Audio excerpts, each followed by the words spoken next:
there are a lot of other evidences mentioned in the Sunnah of the Prophet ﷺ, which is logical. But before it's logical, it is the ruling of the Quran and the Sunnah according to the most authentic opinion of scholars. Safiya says, is wearing niqab an obligation or a voluntary act? And what are the evidences from the Quran and Sunnah as why to wear the niqab? Niqab is what is known as a face veil. So whatever a woman wears on her face, this veil with an opening for the eyes, this is called niqab. And it's called niqab because of the opening of the eyes. It's naqb, which is a hole. And this is an obligation according to the most authentic opinion of scholars. Allah Azza wa Jal mentioned in the Quran in chapter 33, Surah Al-Ahzab, in verse 53, He orders the mothers of the believers,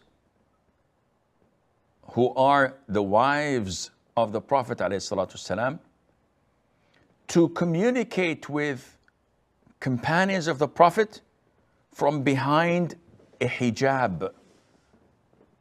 And the consensus of all scholars of Muslims that all wives of the Prophet ﷺ must cover their faces.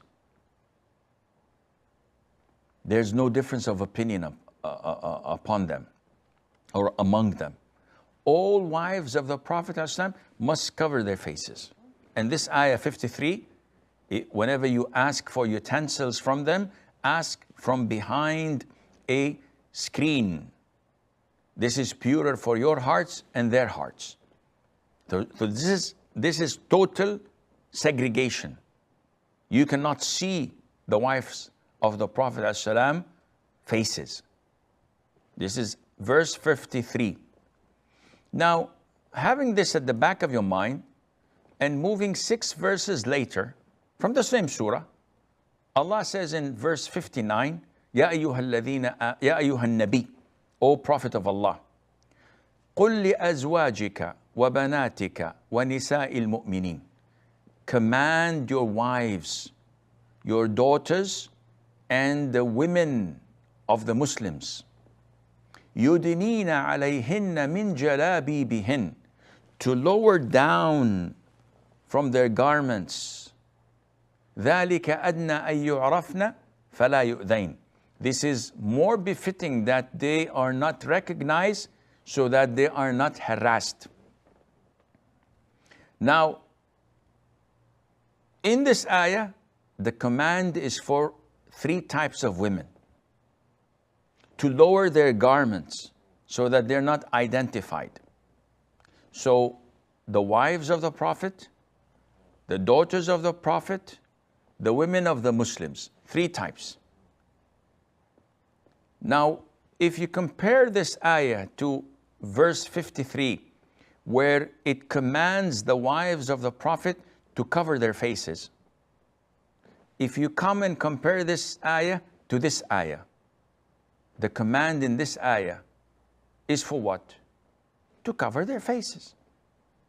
But in addition, for the wives of the Prophet ﷺ, Allah included the daughters and the women of the Muslims, which means that they as well should cover their faces, as mentioned in ayat 53, because the mothers of the believers are joined with them in this command in ayah 59.